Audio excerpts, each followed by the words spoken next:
Four great inventions वो चार महान आविष्कार है जो चीन द्वारा 9वीं शताब्दी में पूरी दुनिया भर को दिया गया था। वो चार महान चीजें क्या हैं जो चीन ने आविष्कार करके हम मनुष्यों को दिया है? वो है बारूद यानी गन पाउडर, पेपर, कंपास और प्रिंटिंग। इन चारों में से बात करते हैं गन पाउडर यानी बारूद की। 9वीं शताब्दी में चीन के एक व्यक्ति ने 3 पदार्थों के मिश्रण से कोयला, सल्फर और पोटेशियम नाइट्रेट की मदद से एक ऐसे पदार्थ को जन्म दे दिया जो बहुत ही तेजी से बर्न होता था। बाद में यही पदार्थ आगे चलकर गन पाउडर यानी बारूद के नाम से जाना गया। यहीं से शुरुआत होती है बंदूक के जन्म होने की। लेकिन कहानी में ट्विस्ट तो तब आता है जब 10वीं सदी में चीन के लोगों ने बांस से बने हुए गन का एक प्रोटोटाइप डेवलप कर लिया था, जिसमें एक खोखली बांस के अंदर ये बारूद भरा जाता था और इसी बांस के आगे की ओर कुछ तीर भर दिए जाते थे। पीछे से इन बारूद को आग लगा दिया जाता था, जिसके बाद इसी बारूद की वजह से नुकीले तीर बहुत ही तेजी से बाहर की ओर निकलते थे। ये उस समय के इतिहास का सबसे बड़ा खोज माना जा सकता था, क्योंकि ये मनुष्य के इतिहास और डोमिनेंस करने के तरीके को पूरे तरीके से बदलने वाला था। फिर क्या था? 13वीं शताब्दी में बांस की जगह अब मेटल ने ले ली थी। अब मेटल की एक खोखली नली में बारूद भरकर तीरों का इस्तेमाल किया जाता था। लेकिन चीन तो भाई बहुत पहले से ही पूरे दुनिया में व्यापार करता आ रहा था। 14वीं शताब्दी में सिल्क रूट के माध्यम से चीन द्वारा इजाद की गई ये टेक्नोलॉजी अब पूरे विश्व भर में फैल गई थी। जैसे ही 14वीं शताब्दी में बंदूक की ये टेक्नोलॉजी यूरोप पहुंची, यूरोप के लोगों ने इसे अपने ही तरीके से डेवलप करना शुरू कर दिया। उन्होंने मेटल की नली में बारूद भरकर उसमें छोटी सी मेटल की गोली भरना शुरू कर दिया। और फिर इसी तरह यूरोप के लोगों ने बंदूक में पीछे हत्था बनाना भी शुरू कर दिया, जिसकी वजह से उन्हें बंदूक को पकड़ने में आसानी हो। इस तरीके के बंदूक को आर्क्वेबस कहा गया। लेकिन समस्या ये थी कि अभी भी बंदूकों को चलाने के लिए बाहर से ही आग लगानी पड़ती थी। मतलब बाहर की ओर एक सुतली होती थी जिसमें आग लगाकर फायर किया जाता था। लेकिन 16वीं शताब्दी की शुरुआत में बंदूकों में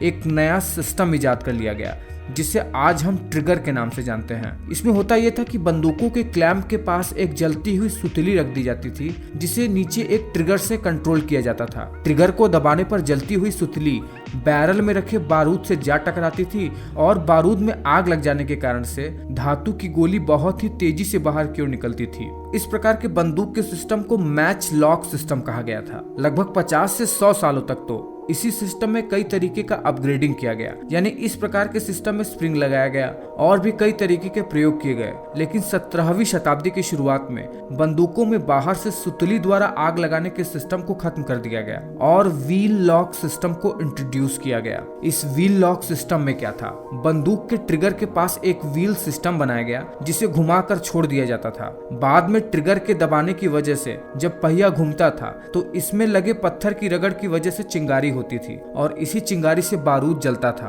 और फायर होता था। ये उस समय सबसे एडवांस टेक्नोलॉजी थी बंदूक के इतिहास में। बाद में इन्हीं टेक्नोलॉजी को और एडवांस करके डॉग लॉक सिस्टम इंट्रोड्यूस किया गया, जिसमें ट्रिगर के पास लगे पत्थर से चिंगारी उत्पन्न करने के लिए एक कील का प्रयोग किया गया। कील को स्प्रिंग से खींचकर जब ट्रिगर द्वारा इसे पत्थर से टकराया जाता था तो चिंगारी बनने से गन फायर होती थी। समय था 1820 का, जब दुनिया में एक ऐसे मटेरियल की खोज हो गई थी जिसपे थोड़ा सा भी दबाव डालते ही ये बहुत ही तेजी से जलने लगता था, जिसका प्रयोग करके 1820 में ही कैप लॉक सिस्टम को इजाद किया गया। इसमें क्या होता था कि एक परक्यूशन कैप नाम की एक कैप नुमा संरचना होती थी, जिसके अंदर एक शॉक सेंसिटिव एक्सप्लोसिव मटेरियल जैसे मर्क्यूरी फ्लूमिनेट भरा रहता था। बंदूक के ट्रिगर दबाने पर बंदूक पर लगा हैमर इस परक्यूशन कैप से टकराता था और हाईली फ्लेमेबल मटेरियल जलने लगता था और बैरल के अंदर भरी हुई बारूद में भी आग लग जाती थी और गन